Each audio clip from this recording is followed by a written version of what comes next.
So today's video is for everyone planning to study in Australia in 2026 because those who are worried about GS rejection, finance requirements and PR opportunities.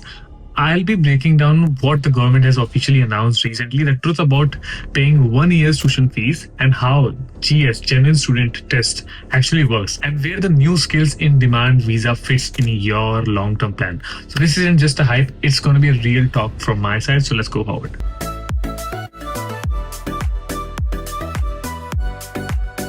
Hi guys, hello, welcome back to another video. This is your Caps Talk and today we are back with another video. Sorry, I'm really in a hurry because I need to go for my work, but I'll be shooting this video for you guys. So first of all, as I mentioned, there's going to be so many things in the video, but initially let's start. So first part, the big picture, Australia 2026, how does it look?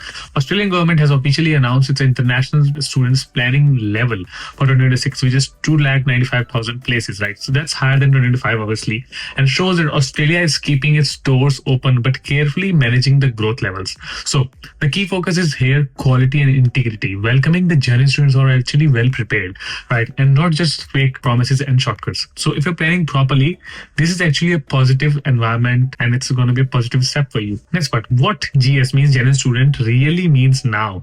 GS is no longer just a tick box. The department and universities want to see why this course, why this university, and why Australia specifically.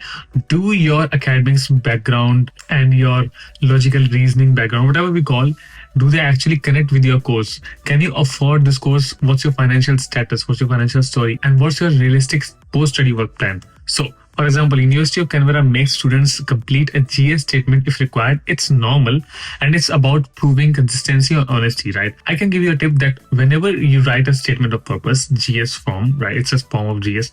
I would just say in your interview, make sure the story should be consistent. It should be the same which you said in the interview or you have written. If you have a gap year, or weak area, explain it clearly. Don't just hide it, I would say, right? Next part, the 1 year tuition fees question, which people are having right now. So you might have heard that pay 1 year tuition fees and your GS will be sorted, right? But actually that's not the truth. The truth is that yes, paying more fees upfront reduces how much financial capacity you need to show, right?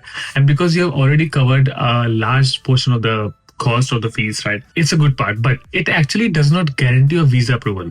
GS requirements still apply. Home affairs and universities can still ask for evidence if they want. And yes, paying 1 year's fees can help in some cases, but only if the rest of your profile, course logics, academics, finance, and post-study work plan is really strong. That's what it matters, right? Now, the concerns about that rally, that protest that's going to happen, and the safety that I can tell you is, you may have seen news about protests and anti-immigration rallies in Australia, right? So let's be clear. These do not actually affect on student visas or 2026 policy because they are made right now. Police will handle such kind of events, I would say, and leaders have openly said that Indian students and communities are respected contributors to Australian society. So the bottom line, I would say, is follow the law, respect local culture, stay focused on your purpose, and your visa process remain unaffected. Okay, so how to make your GS approval ready? So here's your checklist, I would say. First is course logic, which means show your academics, work experience, and future goals linked to the course.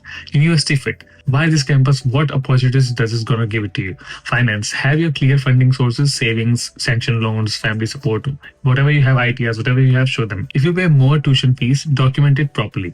Evidence back. So passport, academics, IELTS, PT, fees receipts, loan letters, bank statements, ITRs. If possible, then try to show them. And plus ties to your home country, make sure to show them. Risk checks. Please, no fake documents and no mismatched details you should be having. Timeline. Start early. For January or February 2026 intake, you should be working on offers and GS statements right now you're watching this video. So make sure to share this video to your friend because they want to know this. Long-term skills in demand visa right now, which is employer sponsorship. Let's talk about this. Many students think only about study and forget what happens after. Study is good. Australia is actually going to be replacing the old 482 visa, which is the employer sponsorship visa, with the new skills in demand visa. Your potential employer sponsored PR pathway, I would say. It has 3 streams right now: specialist skills, core skills, and essential skills, that is agreement labor. But if you need more information about this sponsorship visa thing, let me know in the comment section. I'll make another video for this.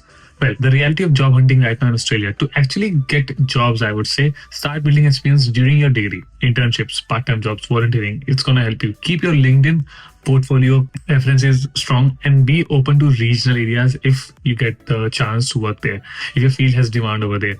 So, and know your salary levels in these industries because that actually affects how you fit into the core and specialist streams. Last, common mistakes that actually lead to refusals and cancellations, what I think is switching to lower level colleges without logic, right? working more than your work limits, whatever your visa allows, right? Low attendance and poor academic rules without explanation, that's a problem. And inconsistent and fake documents, please don't do it. That's a reminder. So if I'll conclude, I would say 2026 is not closing doors for now, at least. It's about mandatory growth of the nation and of you. So if you're genuine, if you're focused, if you're aligned with your intentions properly, if you're prepared, Australia is still one of the best places to study. So choose it wisely.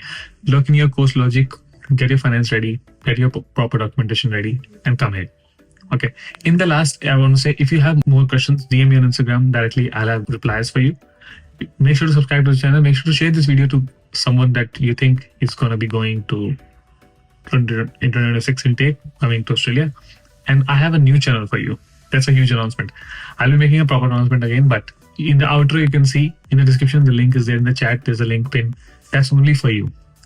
Go there, subscribe this channel now, because it's going to be so many great topics, podcasts, which you need on different courses. Because all the podcasts which I'm posting here, it's going to be coming there now. So make sure to subscribe right now. See you guys, this is Cash Vlog. I need to work. I need to run. See you.